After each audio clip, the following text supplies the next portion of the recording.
nakubwiraga amafaranga nayabonye. Wow. Nayabonye wa muntu ntabwo ajya ntabwo ahemuka, yayanzaniye yayaguharira. Ariko reka nkubwire ikindi kintu rero, ikindi gitekerezo nagize. Natangiye gushwana n'umugore mama James, bashwanye. Kandi ngiye kuyaguha, nayaguha wagira, ndashaka ko twibana. Umva Brian, va mu mikino urimo, urumva akazi gushakira naho kwica umuntu, kandi uve mu by'imite turimo, abana bavuye mu cyaro niyo mite tumugira. Umva mushenzi, ni akazi kandi gatubutse, amafaranga 330 yonyine ukandangiriza diyo nshaka. None se oya wumva ntabwo bishoboka rwose, 300 ntabwo yakwica umuntu. Cyakoze reka nze nkubwire, ubwo ari wewe gira senyisa rwose ebana, aho ngaho ndeta ni direct, nuguhita nkakora vuba nihuse. Urashaka ko twibanira mesone nitubana? Oya, ntabwo kubana nk'umugore n'umugabo mu nzu imwe, akagukura hariya nagukodesherezaga, ubundi bakushakira inzu kubima tukibana. Urabyumva gute? Ariko noneho ndumiwe. Umijwe n'ikize?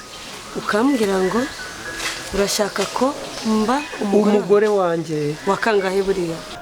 3 ntabwo yakwica umuntu rwose. Cyakoze sengisaho kandi ukazanamfasha, nawe se ubu nagakora ngiye nyine. Byumvikana uzabura uwa kabiri. Hari undi mugore mfite uretse mama James? Tukabana nk'umugore n'umugabo cyane. Ntago Uracyabyibazaho kubana nk'umugore n'umugabo, uvuga wowe nanjye ndani tukabana mu nzu imwe mu cyumba kimwe mu mashuka amwe, njye nawe tukabana muri iyo nzu gutyo. Ako kazi umva ibyo byo byihorere, ahubwo wowe uzamenyesha umunsi. Ahubwo kanze nkubwire, ubwo urumva nyine wambwiye 2 kandi umwe ni sense, ubwo urumva rero 2 ni miliyoni. Tubyumvikane mu Brian umushenzi. Ngiye ibintu ndi kukubwira ni ibintu biri seri kandi. Ahubwo nanjye ndi seri, ahubwo se tuzagende ejo. Ngiye kugira ubimenye ko ndi seri. Ngiye tuzagende ejo none. Ndi serious man. Turaza gupanga. Ahubwo se makuru ubundi byari bimeze bite mwana? Naho ubundi sawa pe. Sorry. Hari akantu bampamagayemo kihutirwa. Kandi ndatekeza iby'ingenzi byawe binzanye no kwarakumya niba waranzaniye, ubwo nazakureba ejo cyangwa ejo ndukampima, ubwo wenda tugakomeza imyiteguro. Nta kibazo. Natwagenda. Wabyemeye se? Hanyuma ari ikintu narasobanukirwa neza. Yego. Hanyuma senda tukumva shiri, wowe na madamu mwaba mwapfuye? Ko numva ugiye kwinjira mu banga cyane. None ni gute umbwira ngo utaye umugore mukuru ngo urashaka ngo tubane mu nzu imwe? Reka nkubwize ukuri, ariko mama James amaze kubona ko amafaranga ari kunshiraho, ngo undi gukena, undi kugira gute, ugomba kumureka nkazi nkibanira nawe. Hanyuma se mama James ni uri kukwanga cyangwa ni uri kumwanga? Ahubwo noneho niba ugiye ntaribi, reka nze nsigare ntera story n'uyu mujama twaduherukana kera. Nta cyacya ahubwo nyisome, ubwo ngiye ni nawe urasi hano uza. Merci Blaya, ubwo rero uranyura mu rugo ntaribi, gusa uzano gukomeza kumfasha. Yenda hari sinakwemereye se ko mari. Turahari. Namaze kubona parino witwa Jamali, sinzi niyo muzi. Oye Jamali ndamuzi. Saa turi kumwe. Nta kibazo. Nakubwiye ko dufitanye ibibazo, ntabwo tumeranye neza. Bomburi hagati yanjye nawe. Ndi kwinjira amafaranga, mwinjira amafaranga. Ndumva bitoroshye. Ntago ngo noke si ngombwa kwinjira mu byawe. Ariko waruzi n'ikindi? Yego. Ku bintu uri gushaka kumwinjizamo, uranzi neza ngewe ke. Ndakuzi Ikiriyo rwose, uzi ndakwibura. Sheri wawe. Ndakuzi. Hanyuma rero wenda nagiye kurereka nkwibwirira. urabizi ko tageti yanjye kuri njyewe nawe ndanda urabizi gahunda yanjye n'amafaranga nta mafaranga ufite ntacyo twavugana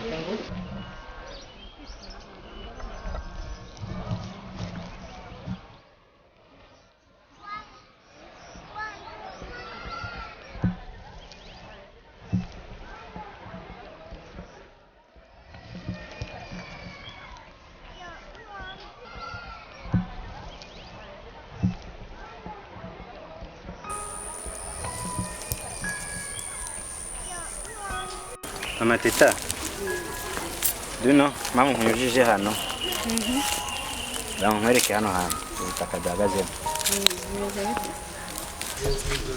mbura n'umubwire kugira nawe nkomeze ko amafaranga yawe ahari ayawe arahari niba navuze n'ubundi ngo amafaranga bari gushira mu rugo ntayo kwamamaje muzi nyine ariko ayawe ndayafite kugira ngo namikwemeze unabyemere ngwino ngujyane kuri Susa Garden nkodeshe shambure wiberemo shambure wiberemo reka dutambikane ntago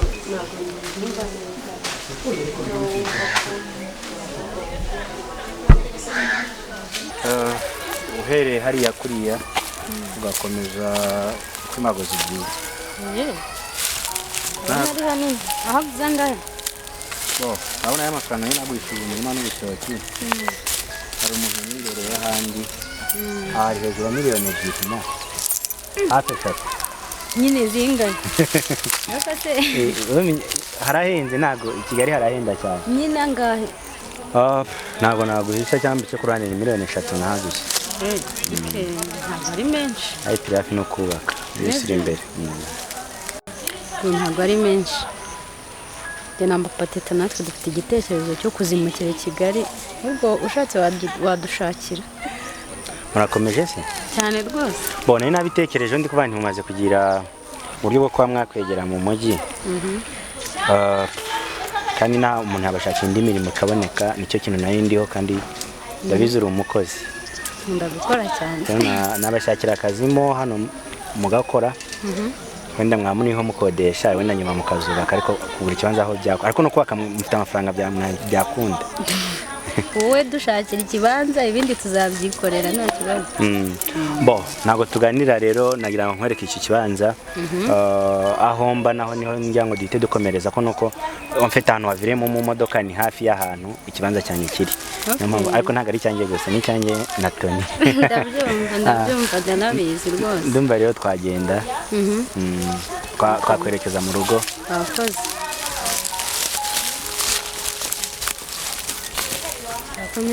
ubundi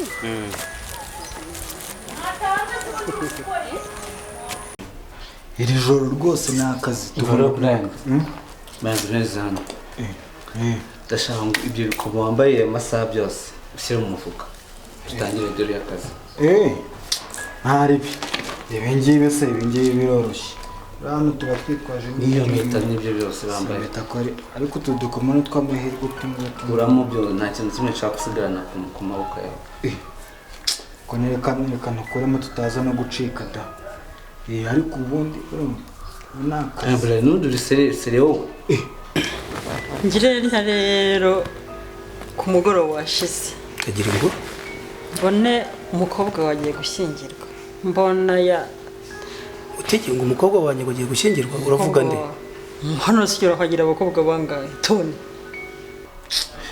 ahubwo mbwira ahubwo ni kano kanya cyangwa se n'amasaha dufite yo guta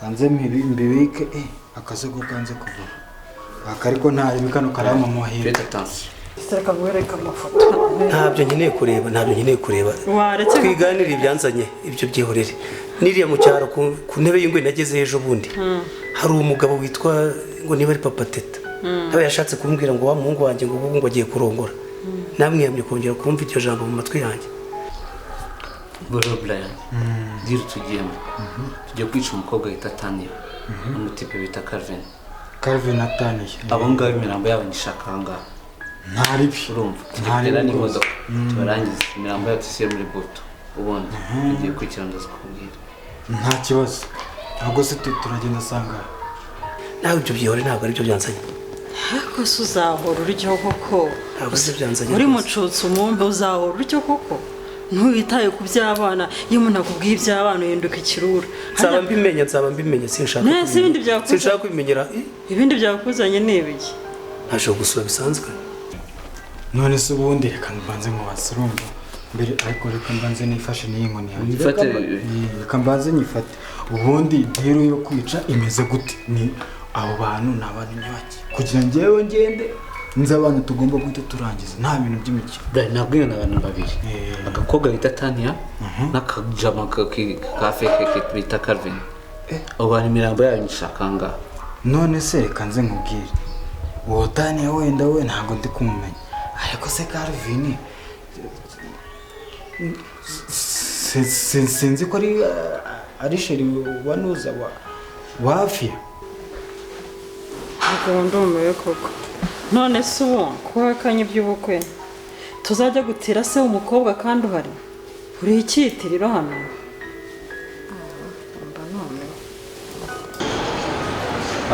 Ketia rero nuko nabikubwiye uri umukozi mwiza so numva rero dukora akazi neza ariko mba numva tutahora tuganira iby'akazi gusa hari ibindi tuba tugomba kuganira nyuma y'akazi ibihe bindi bitari ibijyanye n'iby'akazi mwana se urumva abantu bakuru baganira byinshi ntabwo ari akazi gusa Brian ntunyishe muri uyu mugoroba nta mikino mfitanye nawe akazi ni n'akazi nyine urumva ibyo kumenyana ntabwo bindeba none se mwamuri gupfa iyo telefone n'itabi ibiretse Brian uri mu kazi n'ibitabi ya telefone ibiretse ndabona ari mama ibiretse mwita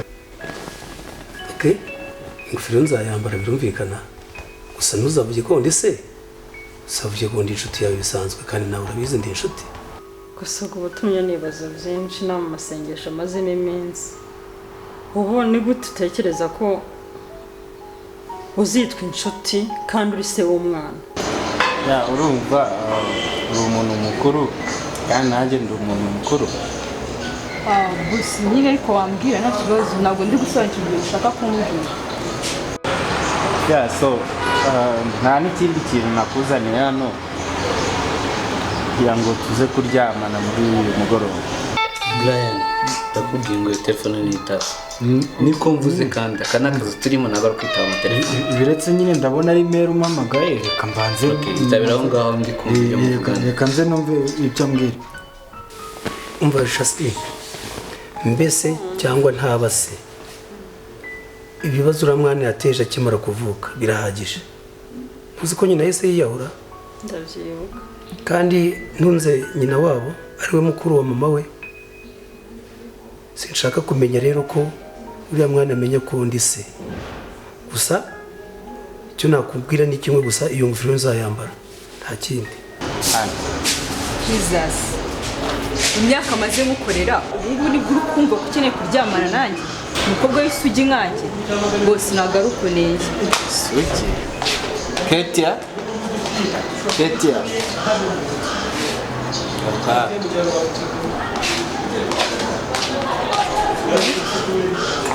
guhitamo akazi cyangwa se ugahitamo ibyo mubwiye Allo ndakumva ngo mama oya ntabwo bishoboka ngo ngwiki oya ntabwo bishoboka umva mama aguye muri koma biretse sinshaka ko mama James amenya ko uriya mukobwa ari uwanjye ntacyo kitazaba ikibazo wanjye bashije kumirwa koko cyakora ni wowe mubyeyi gito bavuze ariko uzi ko utanoroshye koko kugeza ubwo ubyarana n'abakobwa utera inda umukobwa uri iwawe kugeza ubwo ukaba ukibasha guhisha umwana n'umugore we ku magingo ye atarabimenya sasa se waje ryari bimeze bite beshamani naje last week ahubwo nagize ikibazo tu babizi ugeze aha ngaha ibintu by'amafamiye bakuvana hano bakujyana hano ba anti bana baba grandma biyo ngiyo aho bita zaherera abana bagukumbuye ifu kwine bigenda buryo ariko bintesha umutwe wawe. Oya nise wakwanga famiye mwana. Wakwanga famiye. Gusa nyine ndizera meze fresh uri kuruhuka bon meze neza pe. Sha meze fresh ariko nayo maze iminsi navuye hariya ibuka ko nigeze kwandikira ngo hari aga project nshaka ko dupanga. Man biriya bintu ukora ni fresh kandi harabyabona isoko. Baba najya turebe uburyo ki twategura project ku buryo umuntu yajya byohereza bikaba byajya i Burayi kuko ndabizi neza yuko hariya nibura hari amashati hariya made in Rwanda ugurisha 70,000 hariya yigura $300. uri umunyamabi cyane. uti ngo ndi umubyeyi gito. Umubyeyi gito magingo yuko udatewe ishema mbese burya kugeza umugore ntaranabimenya. Ntabyo aramenya, ntabyo azi. Sinshaka ko nabimenya. Uri ikirara cy'umugabo. Sutangiye no kunuka. Wari yararumbije none se ubundi uzango haniki. Ufite urugo rwawe. Simbanje kugusura se. Urukundo rura.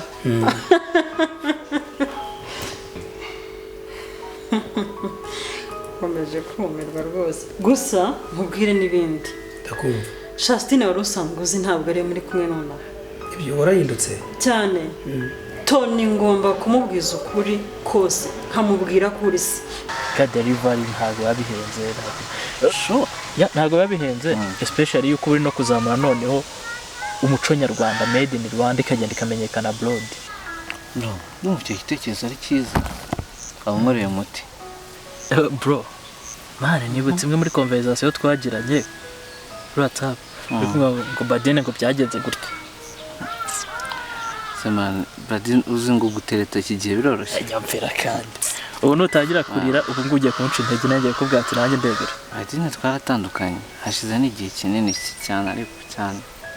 Ese bro bandi bari wanyohereje unyereka umbwira yuko ari long term project nawe yabaye fuck and forget.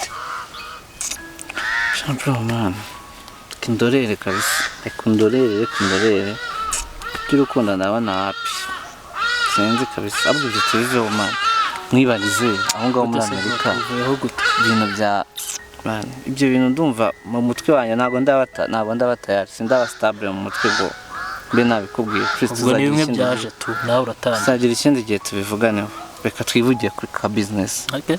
Aho ngaho muri Amerika man bigifashe gute ndashaka hari abantu bansabye imyenda yo kujya kubambika so rero ndifuza kujabuka rero naho nkagera byifashe gute business igira agenda gute muri make. Mane ara ni fresh ahubwo bibaye ngombwa ndumva shop yanjye izahabu brand yanjye izahabu kabisa ndayimurira muri Amerika. Uzumuti wakoze bro nukuri nako ndashaka kwashyira brand iteye ubwoba ikintu cyose kigira cost semana simari haraho ngiye hari niba ushaka ko ngufasha hariya ukuramfasha hano ukambwira icyo ngufasha umwana nawe shop. Wow ibyo biroroshye